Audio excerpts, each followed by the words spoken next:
Queridos hermanos, queridas hermanas, muy cerquita estamos ya de la Navidad, cuarto domingo de Adviento. La Iglesia nos propone en el Evangelio de este domingo el encuentro hermoso entre dos mujeres embarazadas, preñadas de vida, Isabel, anciana, y María, una jovencita. Y me gustaría poner como título a esta reflexión: ¿en qué Dios creemos? ¿En qué Dios creemos? Otro día lo escuché decir que lo importante no era tanto saber si creemos o no creemos en Dios, sino saber en qué Dios creemos. Y esta frase me resonó mucho porque hoy el gran elogio que Isabel hace de su prima, María, es este, ¿no? Feliz tú porque has creído. Esto es lo que elogia, ¿ven? Esto es lo que elogia, la fe de María.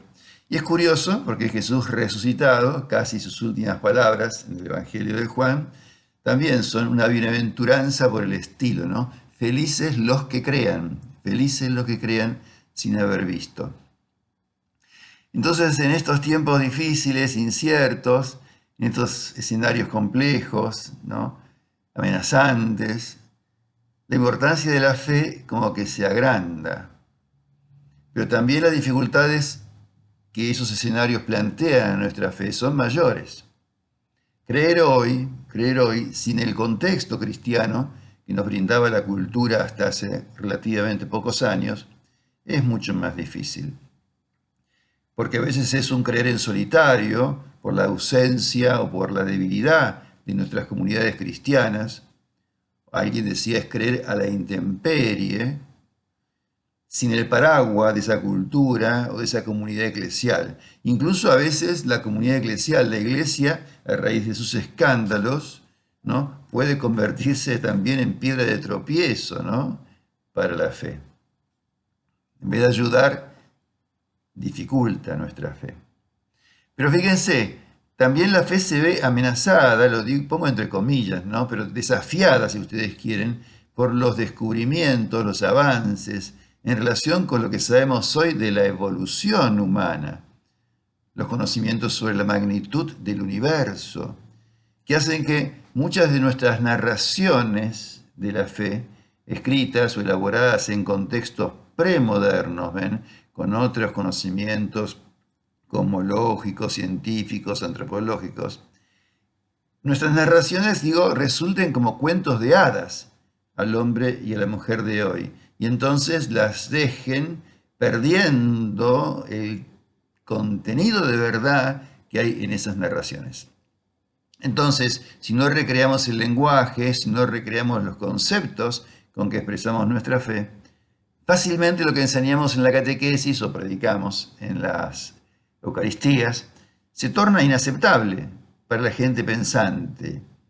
Y entonces de ahí se pasa a lo que abunda, que es la indiferencia religiosa. O bien se sigue sosteniendo una importante, pero muy superficial religiosidad que muy fácilmente termina derivando en la superstición o en cualquier culto tranquilizador que me asegure, muchas veces de modo casi mágico, la salud, la buena suerte o cualquier tipo de necesidad. Fíjense, la ignorancia religiosa puede derivar, y es peligroso esto, en cultos esotéricos o en el florecimiento de sectas o de iglesias, entre comillas, pero todo esto está muy lejos del Evangelio, ¿no?, y del Dios de Jesús. No es esta la fe que Isabel pondera, que Isabel celebra, ¿no?, en María. Y es interesante tratar de pensar, ¿no?, de descubrir a qué Dios apunta la fe de María. Primeramente quisiera aclarar una cosa: no se trata de un tema doctrinal, de un contenido, ¿no?, de tipo catecismo. Creo en este Dios definido en el catecismo en tal artículo. María cree, como toda buena israelita, en el Dios de sus padres, el Dios de Abraham, de Isaac, de Jacob. Eso es así. Su Hijo Jesús sí que nos va a revelar nuevas perspectivas en torno a Dios, ¿no? Nos va a manifestar que ese Dios de los padres, ese Señor de los ejércitos, ese Yahvé, es un Abba, un papito. Esto es nuevo. Es el mismo Dios, pero Jesús nos va a revelar esta cara de Dios, ¿no? Lo que la fe de María pone de manifiesto es esto, es algo muy especial, ¿no? Es que ella con su fe expresa, vive la fe como confianza, como obediencia a ese Dios para el cual nada es imposible, ¿no? Y un Dios que sin revelarnos todos sus planes o todos sus proyectos, nos pide que pongamos toda nuestra vida en sus manos. Eso es lo que hace María. ¿Eh? Digamos entonces brevemente algunas pinceladas sobre el Dios de María, el Dios en que ella cree y que nos revela de alguna manera la escena de hoy, la cortita escena que hoy estamos leyendo. Primero digamos que es el Dios de la vida, con mayúsculas, ¿no? Es el Dios de la vida. Toda la escena está dominada por la misteriosa fecundidad y maternidad de estas dos mujeres. Seguramente no existe imagen más fuerte de lo que es la vida que una mujer embarazada, preñada de vida, conservando, criando, alimentando una nueva vida en su mismo cuerpo. Nuestro Dios es un Dios de vida, aunque tantas veces lo confundamos con un Dios que quiere la muerte, que no quiere curar un cáncer que podría evitar, o que se lleva a una mamá que sus hijos necesitan. Nuestro Dios es el Dios de la vida. También, segundo, es el Dios de la alegría. Toda la escena que hoy escuchamos está llena de alegría. Fíjense, recuerden, alégrate son las primeras palabras que el ángel Gabriel le dice a María. Y hoy 2 veces se repite en este pequeño texto, el niño saltó de alegría en mi vientre, dice Isabel. Y las palabras de Isabel son una bendición y una bienaventuranza, feliz tú, le dice. Y si no se hubiera recortado esta lectura y siguiéramos leyendo lo que sigue, lo que continúa, que es el canto de María, el Magnificat, veríamos que también allí encontramos un canto desbordante de alegría y de júbilo. Entonces nos podemos preguntar, ¿no? ¿Por qué tanta tristeza, amargura, pesimismo en tantos cristianos o en tantas celebraciones donde más que caras de felicidad a veces uno ve caras de aburrimiento, ¿no? Una seriedad? La pregunta es esta, ¿no? Yo salgo lleno de alegría, ¿no? Después de encontrarme con Jesús, después de comulgar, después de recibirlo en mi corazón. ¿Mi fe de verdad es fuente de alegría para mí? En tercer lugar es el Dios del encuentro. Fíjense, un encuentro complejo, ¿no? María tiene que recorrer un montón de kilómetros para llegar desde Nazaret hasta Judea, atravesando Samaria, hasta la montaña, para una casa en la montaña.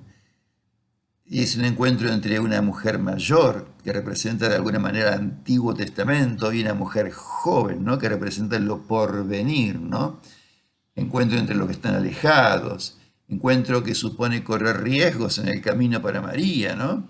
Es un Dios que nos saca de nuestras comodidades, de nuestros encierros físicos o mentales, y nos lleva a un encuentro abierto, desprejuiciado, receptivo, cariñoso, amable del otro, de la otra, del extranjero, del migrante. Es el Dios del encuentro, no es el Dios que está a favor de los muros y de las grietas, es el Dios del encuentro. Y por último es el Dios de la humildad y el servicio, de la humildad y sencillez que lleva a ponerse a disposición del otro, como María, ¿no? A estar atento a sus necesidades, a servir, pero también a reconocer la propia fragilidad y la dignidad del otro. No se sirve al otro, no se es solidario, generoso con los demás por compasión, sino porque se reconoce en ellos la dignidad que tienen como personas, sus derechos, que han sido muchas veces conculcados por la injusticia generada por las estructuras económicas de pecado en que vivimos. Estructuras que generan pobreza y muerte, y que para colmo muchas veces terminan generando un modo de pensar, una ideología que termina responsabilizando a los pobres por ser pobres. O sea, victimizándolos doblemente. Muy perverso. Fíjense, si no hubieran recortado esta lectura, hubiéramos seguido leyendo el cántico del Magnificat, el cántico de María, y nos hubiéramos enterado bien en que Dios creía a María. ¿Por qué es importante todo esto? ¿Por qué lo digo? Bueno, porque si no nos aclaramos la imagen que tenemos de Dios, nos será imposible reconocerlo en ese niño, en ese bebé frágil, débil, pobre, indefenso, marginal, que nace en un pesebre. Bueno, queridos hermanos y hermanas, un fuerte abrazo, que podamos seguir preparándonos con mucho, mucho entusiasmo a celebrar esta nueva Navidad.